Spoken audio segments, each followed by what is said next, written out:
chers aimables téléspectateurs, nous sommes encore là. La République démocratique du Congo a besoin du changement.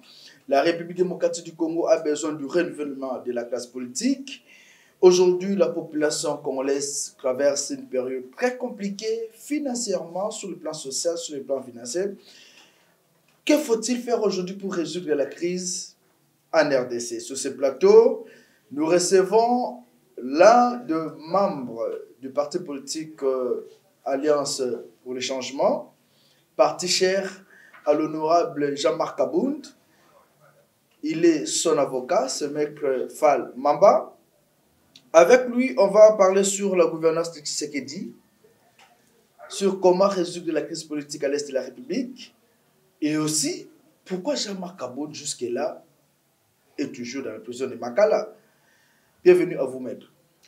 Merci beaucoup, chers camarades. Grand est notre plaisir, quand bien même que à plusieurs reprises nous avions pris rendez-vous. Ça n'a pas été soit suite à beaucoup de programmes aussi, et soit c'est chez moi, soit c'est chez vous. Mais enfin, nous nous sommes retrouvés. Grand est notre joie. Pensons donner le meilleur de nous pour pouvoir construire ce que nous appelons ce bon Congo avec l'intelligence que nous avons. Jean-Marc Kabound qui était traité des traîtres. Jean-Marc Kabound aujourd'hui arrêté. Jusque-là, on a entendu des rumeurs de sa libération. Qu'est-ce qui fait qu'il reste encore jusque-là à la prison de Makala? Merci beaucoup. Je ne sais pas Kabound traité des traîtres par qui, quand, pourquoi, pour avoir trahi qui, en quel moment, dans quelle période. Tout ça, ce sont des éléments qui il faudrait au moins toucher pour pouvoir déceler les traîtrismes dont on fait mention. Il a trahi des pouvoirs de Tshisekedi. Ils se sont battus ensemble et Jean-Marc Kabound est parti pour commencer à dénoncer des choses que lui-même était au centre de l'action. Ok, vous affirmez que Kabound a trahi M. Tshisekedi. Nous avons entendu, je vous ai bien dit, qu'il y a eu des rumeurs, des traîtrises de la part de Jean-Marc. On l'a accusé d'avoir trahi Félix Tshisekedi. Est-ce que vous pouvez suivre les pharisiens? Je ne pense pas. Qui est pharisien? Les pharisiens, ce sont des gens qui ont combattu Christ parce qu'ils étaient ennemis de bonnes initiatives, ennemis de bonnes œuvres, ennemis de la rationalité. C'est là même le soubassement qui démontre à suffisance que tel est pharisien et tel est juif. Mais maintenant, c'est à la population ou aux téléspectateurs qui nous suivent de comprendre que nous ne pouvons pas rabaisser notre niveau intellect jusqu'à ce que nous puissions parler des choses qui ne tiennent pas debout. D'autant plus que pour parler du traîtrisme, il faut en premier lieu déceler les éléments qui font à ce que nous puissions parler du traîtrisme. Mais en ce qui concerne les dossiers du président Kabound, moi je pense qu'il ne s'agit pas du traîtrisme. Il s'agit simplement d'un bon citoyen, d'un citoyen rationnel et d'un citoyen respectueux de ses convictions qui a vu que, ensemble avec les compagnons d'élite qui est M. Tshisekedi, et ces derniers s'est dérobé de la bonne voie. Après plusieurs tentatives essayant de lui remettre à l'ordre, mais ces derniers ayant refusé, quoi de normal que Kabound puisse se désolidariser de M. Tshisekedi? Est-ce à ce moment-là qu'on peut faire mention au traîtrisme? Moi, je pense que c'est faux, chers camarades. À quel moment Jean-Marc Kabound a vu qu'il n'était plus entendu ou écouté par Félix Tshisekedi? Après avoir essayé à maintes reprises de parler avec M. Tshisekedi des dossiers concernant la gestion de la res publica. Et vous pensez qu'aujourd'hui, Jean-Marc Kabound a une leçon à donner à Tshisekedi par rapport à la gestion de la res publica? Quand vous parlez d'une leçon à donner, je ne sais pas si vous vous situez à quel niveau. Jean-Marc n'a jamais géré un pays. Parce que les aimables téléspectateurs qui nous suivent doivent comprendre d'abord comment se caractérise la gestion de la res publique. N'est-ce pas que par une gestion, pas opaque mais une gestion rationnelle qui garantit les pénibles citoyens. Vous allez vous souvenir, à l'époque où M. Tshisekedi prêtait serment, la population lui a rappelé les notions principales, ce que nous pouvons appeler les BAB, qui caractérisaient même les combats de l'UDPS, à savoir le peuple d'abord. N'est-ce pas? Parce que le fait Etienne Tshisekedi, de résumer mémoire, nécessaire d'insister sur là-dessus. Mais qu'est-ce qui s'est passé par la suite? Ayant donné ce que nous appelons confiance, ayant fait confiance à M. Tshisekedi, à plusieurs reprises, tentatives de conseiller, de prodiguer des conseils utilement, parce que Kaboun n'était pas le président de la République. Kaboun était à côté de M. Tshisekedi, comme fut le cas avec Aaron à côté de Moïse, c'est-à-dire lui conseiller utile. Mais Kaboun a constaté que M. Tshisekedi n'était pas à mesure de capitaliser tous ces éléments. Quoi de normal que Kaboun puisse se désolidariser de cette manière de gouverner la République. En trahissant son parti politique, l'UDPS, en trahissant le chef d'État Félix-Antoine Tshisekedi qui lui faisait confiance, vous pensez que Kaboun était dans le plein droit de quitter l'UDPS au moment où l'UDPS se bat pour un deuxième mandat? Kaboun n'a nullement trahi X ou Y, mais par contre, c'est M. Tshisekedi qui a trahi la population congolaise. Il est incapable de donner ne serait-ce que du pain au peuple congolais. Il est incapable de sécuriser la population congolaise. Aujourd'hui, vous pensez que la population n'est pas en sécurité. Au moment où il se bat, il cherche des conquêtes de gauche à droite. Il se bat pour restaurer la paix à l'est de la République. Vous pensez qu'il est Chers camarades, citez-nous des contrats que M. Tshisekedi a gagnés depuis qu'il a commencé à se déambuler ça et là. Parce que cette diplomatie est basée sur le complexe, la complexité. Et aucun chef d'État prête allégeance au discours de M. Tshisekedi. Et je pense que la population est d'accord avec moi. Parce que c'est une diplomatie improductive sur tous les plans. Dans la mesure où, quel est l'investisseur sérieux qui a investi en République démocratique du Congo? D'ailleurs, d'emblée, quand je venais, il y a un jeune qui me disait en cours de route, Maître, Bachéri Bazoki Mabiso, Ponanine, Mpia Keleki, Boulou Ezate. Vous imaginez? C'est-à-dire, il y a même des notions BAB, des notions de base réglementaires qui devaient être traitées au préalable. Il y a dans des pays normaux où les gens vivent normalement, ne parlent plus du bouffe, c'est-à-dire du manger, des notions préliminaires de la gestion de la res publique. Réglementer l'économie dans des normes, dans des standards internationaux.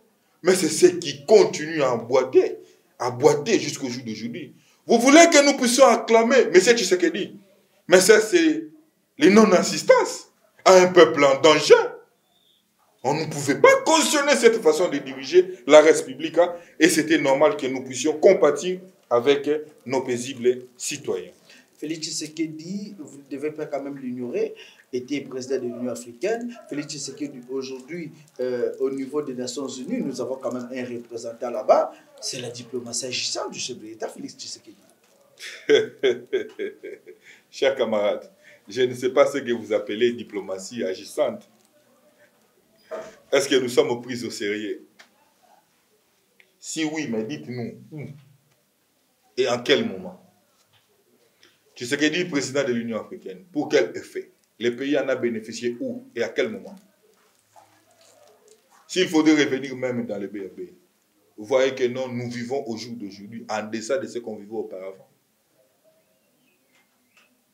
Quelles sont les réformes sur le plan administratif? Vous avez sur dit le plan ceux qui ont combattu Kabila. Aujourd'hui, vous regrettez d'avoir combattu Kabila aux côtés de Tshisekedi. Je ne regretterai jamais jusqu'à ma mort d'avoir combattu le petit dictateur Joseph Kabila. Jusqu'à ma mort. Et personne ne peut m'interdire le droit de le dire ainsi. le petit dictateur qui a organisé 3 cycles électoraux en RDC. Écoutez, et vous l'appelez dictateur. Mais, un démocrate comme Kabila, est-ce qu'il y en a deux? Qu'est-ce que vous attendez par une dictature? N'est-ce pas, c'est la pensée unique qui veut caractériser, matérialiser la dictature? Est-ce que c'était le cas de Kabila? Même les téléspectateurs qui nous suivent te diront Amen. Comprenez déjà que c'est ça. Aujourd'hui, la RDC traverse une période de turbulence. Quelle est la politique que vous pensez qu'on devait mettre en jeu pour lutter contre le M23? Mais oui, c'est une bonne question. Ça, il s'agit, ça, on ne prend pas à la légèreté. À la légèreté. Parce que ce sont des propositions très significatives qu'il faudrait mettre en place. Mais est-ce que nous pouvons mettre des stratégies pour pouvoir sauver la République avec ces inconscients qui nous gouvernent? Moi, je pense, non, ce serait qu'une peine perdue. Comprenez? Vous pensez que ceux qui sont en train de nous diriger aujourd'hui ne sont pas conscients de la situation? Ils ne sont pas conscients. Parce que jour pour jour, vous voyez M. Tshisekedi se déambuler dans des avions. Où il part, il va chercher quoi? Il cherche des solutions. Tu sais, je vous fais réfléchir, chers camarades. Il se fait que vous avez dans votre maison votre papa. Et votre papa, à chaque fois où il sort, où il vous fait des promesses, il n'arrive jamais à matérialiser ses promesses. Pensez-vous que même ses enfants seront contents de leur papa? Exactement, je dis non. Écoutez. Tshisekedi est au niveau, nous a fait intégrer au niveau de la Fox de EAC, cette organisation de l'État de l'Est.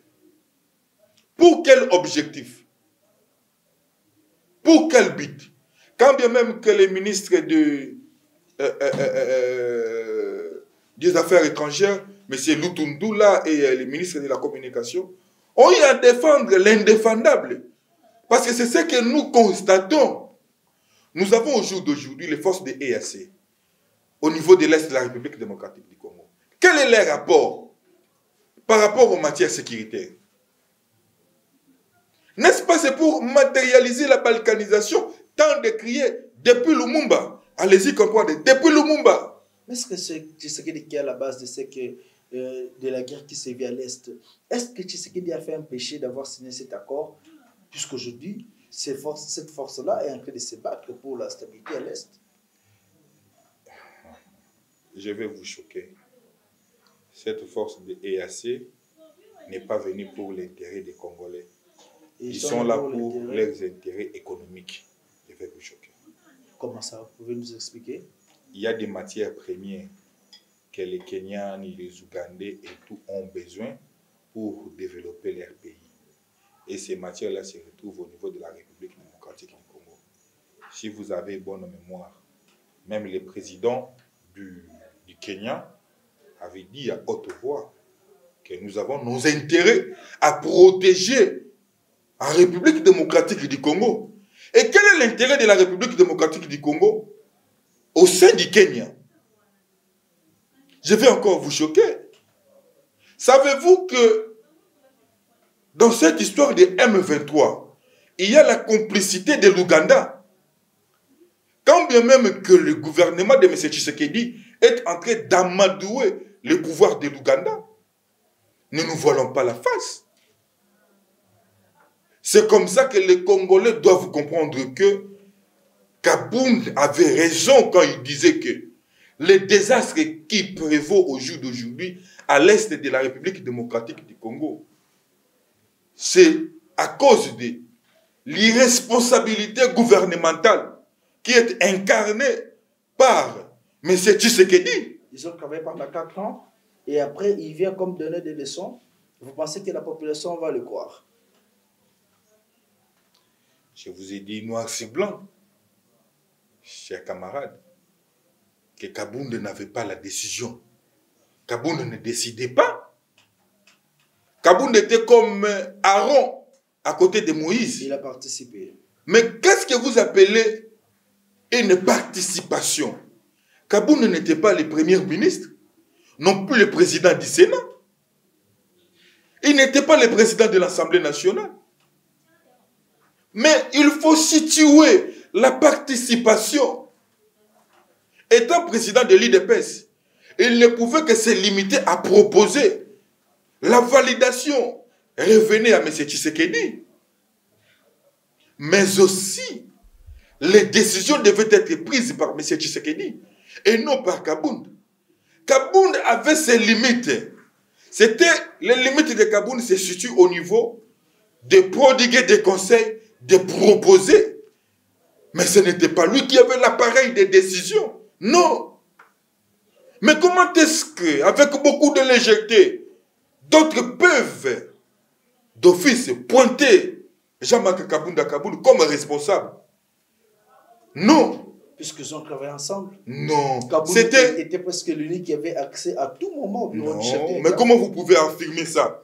Kabound était... Mais non, ça, ce sont des affirmations gratuites. Est-ce que Kabound avait besoin d'audience pour voir Félix? Non, mais comment vous pouvez affirmer ça? Mais je vous pose la question. Est-ce que Kabound... Mais Tshisekedi, c'est un président de la République. Est-ce que Kabound... Comment vous pouvez affirmer ça? Est-ce que Kabound avait du mal à aller voir les chefs d'État? Non, mais écoutez, tout se faisait dans des règles. Mais ce n'était pas en dehors des règles ou des cadres. Mais il avait une facilité. Bien précis. Il avait une facilité. Écoutez, il faut faire le maquillage des deux choses. Entre avoir la facilité et avoir en votre possession les décisions. Ce sont des choses qui s'opposent. Non, il avait la facilité quand même de voir les chefs. Écoute, discuter avec lui. Aaron était à côté de Moïse, n'est-ce pas? Le rôle d'Aaron, c'était quoi? C'était d'aider Moïse. Mais maintenant, l'organe décisionnel de revenir à qui? À Moïse. Mais c'est comme était le cas avec M. Tshisekedi. Kabound ayant constaté que M. Tshisekedi, il est quelqu'un qui ne peut jamais reculer, qui ne peut jamais regarder en arrière. Et c'était normal que la page Tshisekedi soit tournée. Comment on va tourner la page Tshisekedi? Il faut aller aux élections. La page Tshisekedi reste tournée. C'est comme ça que nous avons une offre politique que nous avions proposée au peuple congolais, à savoir l'Alliance pour le changement. Alliance pour le changement, un parti politique qui venait à PNDDEC il y a quelques mois. Alliance pour le changement qui n'a même pas d'expérience, qui travaille avec les gens qui ont contribué au malheur de la population congolaise. Alliance pour le changement, un parti qui n'a pas de base solide, puisque vous êtes seulement ici à Kinshasa, si je ne m'abuse pas. Merci beaucoup, chers camarades. C'est une très bonne question qui est venue au bon moment. Alliance pour le changement. Pour quelle expérience? Alliance pour le changement. Nous avons quelle base? Je tiens à vous informer, sur 26 provinces, nous sommes déjà implantés dans 24 provinces. Non, là, c'est une façon de dire où vous avez de preuves. Chers camarades, je vous dis, je vous donne une information qui est vérifiable. Qui est vérifiable déjà à la source. Je pense que vous êtes journaliste d'investigation. Dans les récents, même les porte-parole du parti l'avaient déjà communiqué par des voies officielles que nous sommes implantés sur 26 provinces dans au moins 24 provinces. Pour quelle expérience? Nous avons l'expertise. C'est-à-dire, quand nous parlons de l'Alliance pour le changement, nous ne parlons pas de l'Alliance pour le changement dans le cadre des individus. C'est dans le cadre de l'idéologie que nous prenons, nous les acteurs du changement. C'est-à-dire, si on voulait peut-être profiter du peuple congolais, on allait rester avec M. Tshisekedi. Pensez-vous que si on avait encore le goût de profiter de tout ça, on allait accepter de rester avec M. Tshisekedi? Jamais.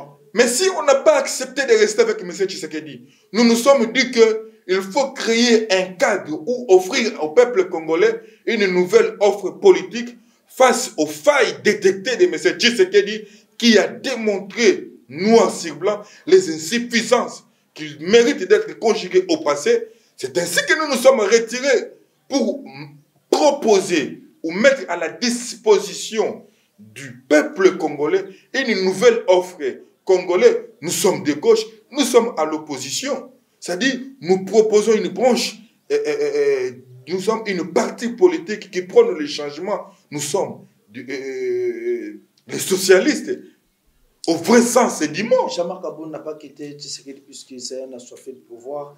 Il voulait se prendre déjà comme président de la République. Non, mais nous ne pouvons pas dire comme des mortels. Non, c'est une question que je vous pose. Oui, parce qu'il y a ceux qui pensent qu'il était tellement... il commençait à se prendre trop la tête et voilà. Alors, il faut abandonner ce débat de la rue. Non, on ne peut pas faire un débat de la rue. Nous parlons de la rationalité et nous parlons des choses qui existent et justifiant. Parce que commencer à se prendre comme au-dessus, ça c'est quel débat? Vous voyez qu'il y a l'irrationalité dans les raisonnements, la manipulation. Non, on ne peut pas en fait, se lancer dans ce genre de débat. Vous allez participer aux élections 2023? Mais nous vous disons que nous sommes grandement, nous sommes prêts. Vous êtes prêts pour les élections? C'est comme ça que nous exigeons d'emblée la relaxation sans condition du président national, à savoir Jean-Marc Kabound Akabound, parce que... Il répond seulement... Non, mais c'est un dossier fictif. Le dossier est vide. Un dossier inexistant. Quand vous dites vanté de toutes pièces. Est-ce que Jean-Marc Kabound a montré les avions qui transportaient le million que le chef d'État envoyait à l'extérieur? Chers camarades, l'immatriculation existe. Vous voulez quoi? L'immatriculation existe. Nous avons les données. Pensez-vous que nous n'avons pas des éléments? Est-ce que vous avez prouvé? Nous avons tous ces éléments. Vous avez prouvé à la justice? Nous avons des éléments. Nous avons assez d'éléments. Jean-Marc Kabound avait dit la vérité. Vous le confirmez aujourd'hui devant la population, devant la caméra, que Jean-Marc Kabound avait dit la vérité. Il y a eu beaucoup d'argent qui sont sortis du pays. Mais écoutez, le rôle d'un acteur politique sérieux ou le rôle d'un patriote conscient de sa responsabilité peut agir comment? N'est-ce pas qu'avec beaucoup de responsabilités? Et c'est de cette façon que l'honorable Kabound l'avait fait. Et la population congolaise au jour d'aujourd'hui s'y retrouve, s'identifie dans Jean-Marc Kabound Akabound.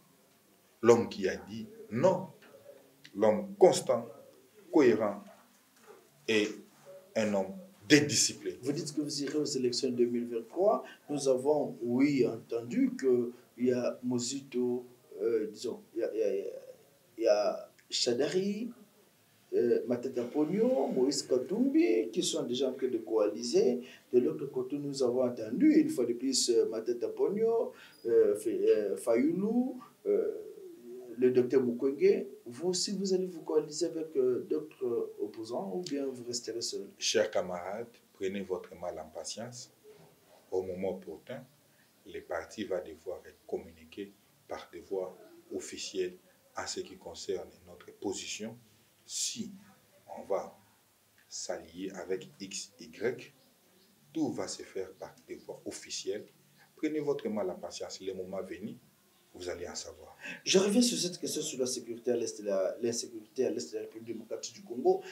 Le chef de l'État, Félix Tshisekedi, vous l'avez suivi hier en Suisse, vous l'avez suivi quand même, il a fustigé le comportement du Rwanda qui empêche à la population de l'Est de savourer de ses richesses.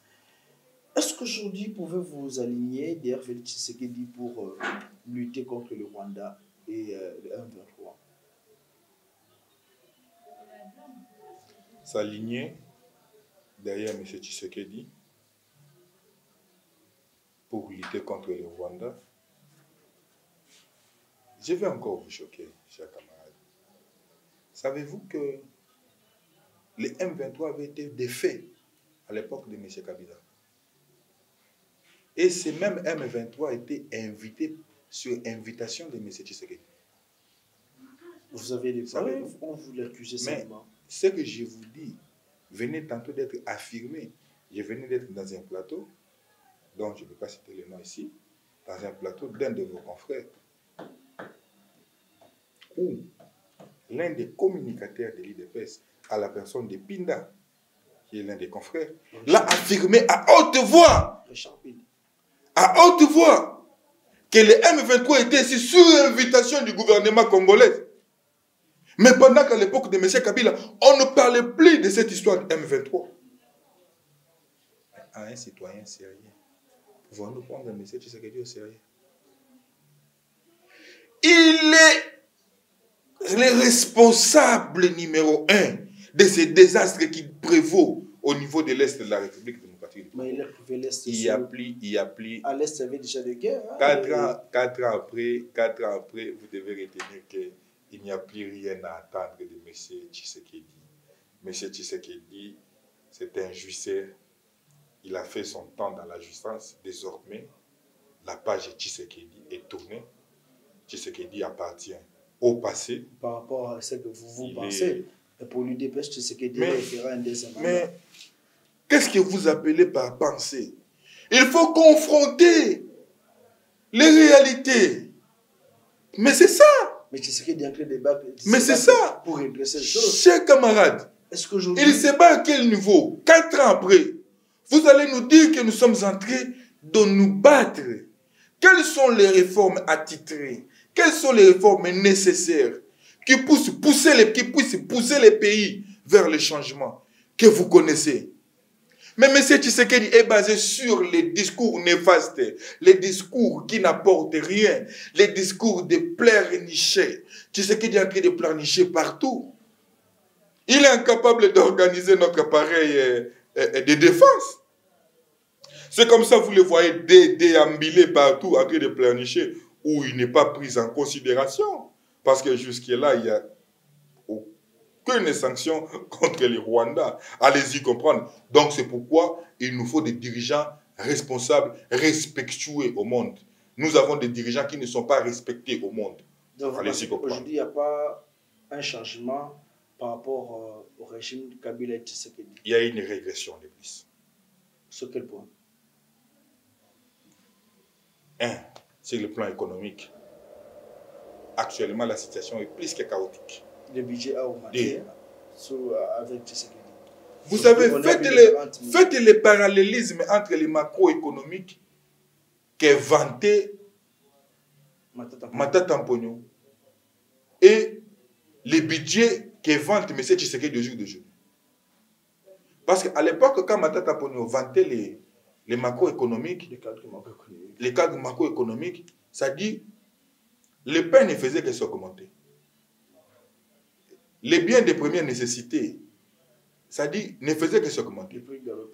Voilà. Mais au jour d'aujourd'hui, avec M. Tshisekedi, l'histoire se répète. L'histoire se répète.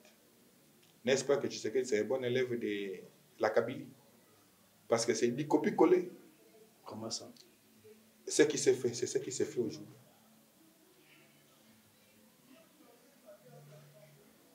Donc pour vous, vous pensez que Tshisekedi n'aura pas un deuxième mandat? La page Tshisekedi est tournée.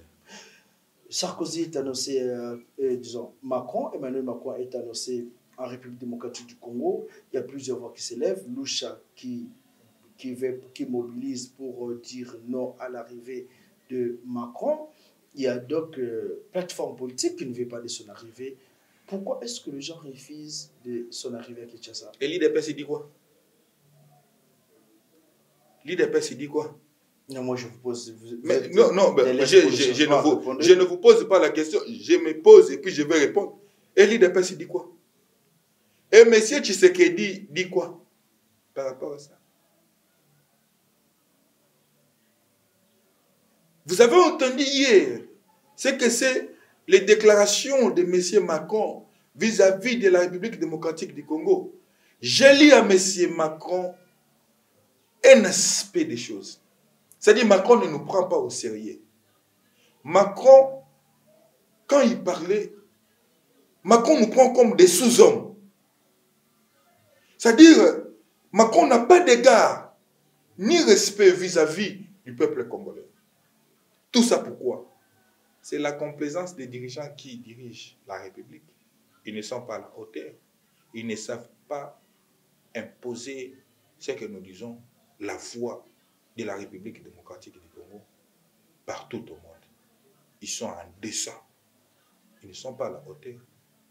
Écoute, l'homme ne peut mériter que ce qu'il lui doit. Les résultats que nous sommes en train de récolter aujourd'hui, les marques de considération que nous avons actuellement, c'est suite à nos dirigeants qui ne sont pas à la hauteur. Nous ne devons pas nous voiler la face. Et nous, en ciblant, en attendant, nous disons à notre population de prendre l'air mal en patience, de se mobiliser une fois de plus pour barrer la route à cette politique politicienne de M. Tshisekedi qui a fait à ce que nous puissions être régressés. Et surtout, en Macron, je ne vois pas ce que Macron viendra faire ici. Je ne vois pas Macron, ce que Macron peut nous apporter ici. Vous ne voyez pas un intérêt de Congolais par rapport à son arrivée? Il n'y a rien. On ne peut pas s'acharner contre M. Macron, mais sauf que nous ne voyons rien en ce qui concerne la présence de Macron. Peut-être si Macron venait, c'est pour matérialiser les projets qu'avait Sarkozy à l'époque, nous imposant de partager de facto nos richesses avec nos voisins. Je vais une fois de plus vous choquer. J'ai suivi l'un des pasteurs, un grand pasteur au Rwanda.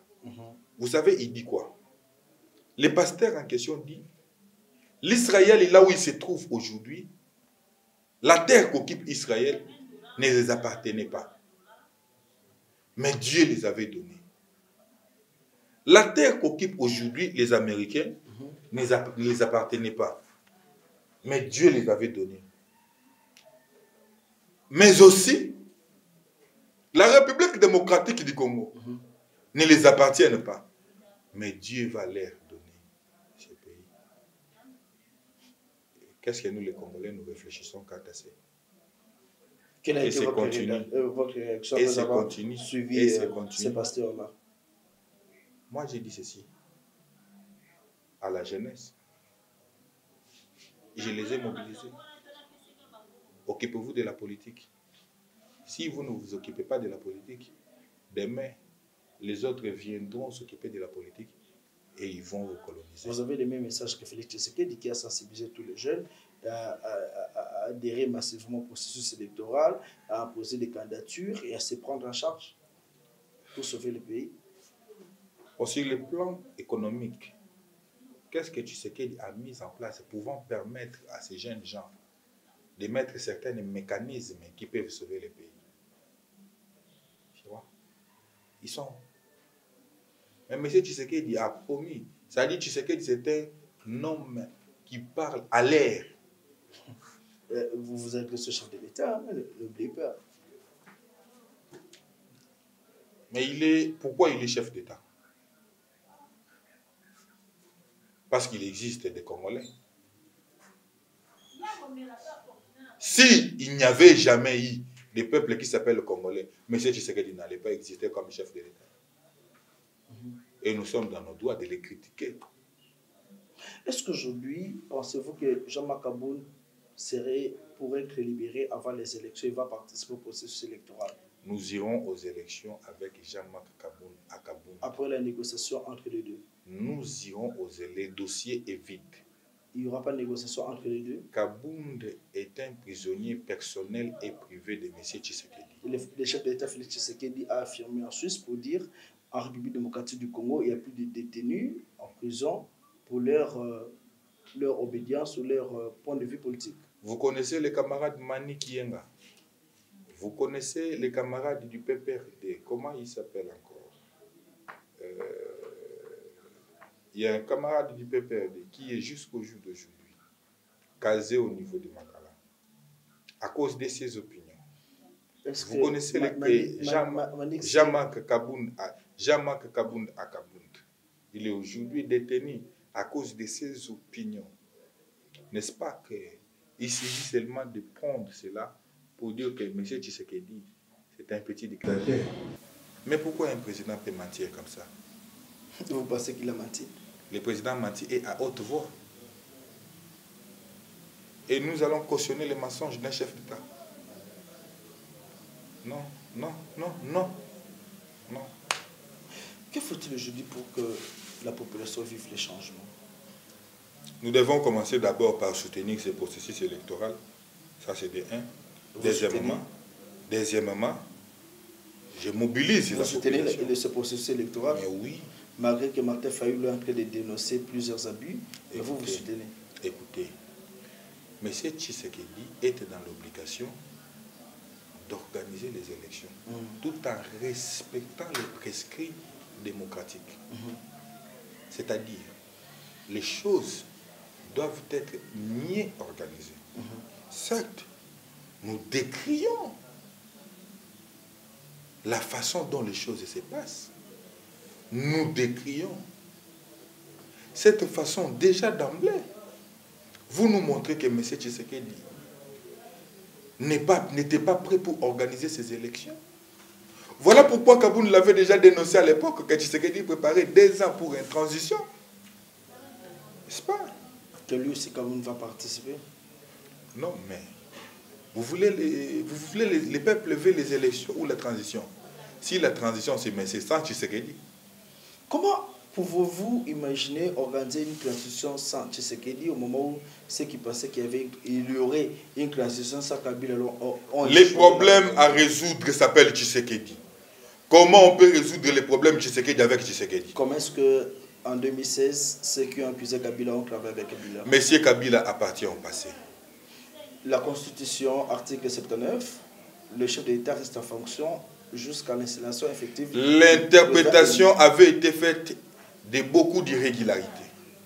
Vous pensez que la Cour constitutionnelle... Quand on dit que le président reste en fonction jusqu'à l'installation définitive du nouveau président, les délais restent à savoir. C'est quel délai concrètement? C'est la période où le nouveau président doit entrer en fonction et qu'il y a eu élection. Ces délais-là, cette patience jusqu'à l'installation du nouveau président, il joue l'intérim parce que cette institution ne doit pas rester vide. S'il n'y a pas organisation des élections, le président actuel reste en fonction. Mais M. Tshisekedi appartient au passé. La Constitution est muette, je sais voilà. La Constitution est claire. La Constitution n'a jamais dit s'il n'y a pas organisation des élections. Mais comment vous dites que la Constitution n'a pas été claire? La Constitution a martelé sur le fait que le cycle électoral doit être respecté. Mais quand le cycle électoral n'est pas respecté, n'est-ce pas qu'il s'agit d'une haute trahison? N'est-ce pas? C'est la haute trahison. Et lorsque nous faisons allusion à la haute trahison, là, il ne doit pas être interpellé. De facto. Mais c'est Tshisekedi, c'est le problème qui doit être écarté, mis de côté, afin que nous puissions voir avec les paisibles citoyens comment reconstruire ou rebâtir une nation forte et puissante. Je vous pose cette question. Corneille Nangaa a menacé son parti politique. Corneille Nangaa dit que les élections de 2023, c'était juste l'accord politique qui a fait que Tshisekedi puisse passer au pouvoir. Mais vous vous êtes réjoui avec votre président Jean-Marc Abound de l'alternance. Quand Corneille Nangaa tient de pareils propos, vous, qu'est-ce que vous dites en vous? Les propos n'engagent que son auteur.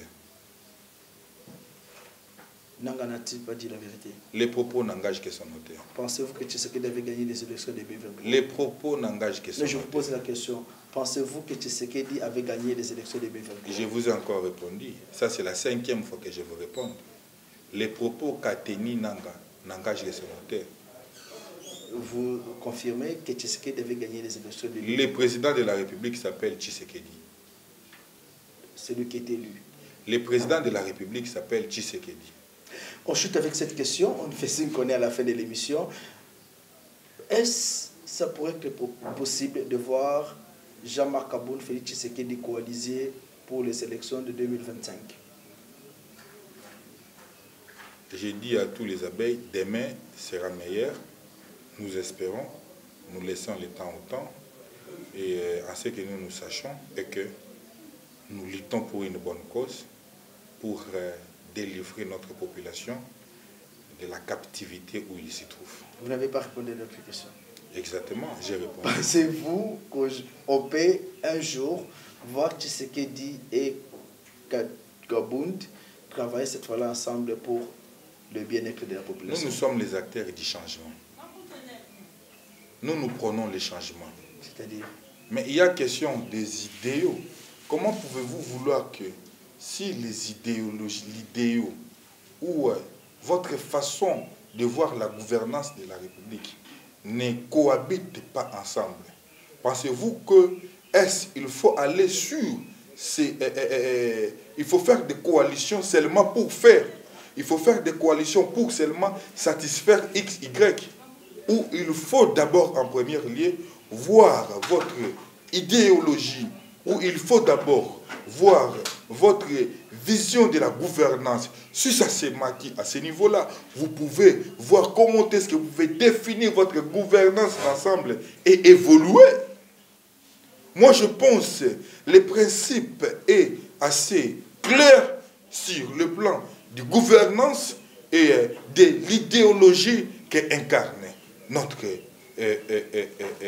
parti, à savoir l'Alliance pour le changement. Et donc, on ne peut pas coaliser pour coaliser.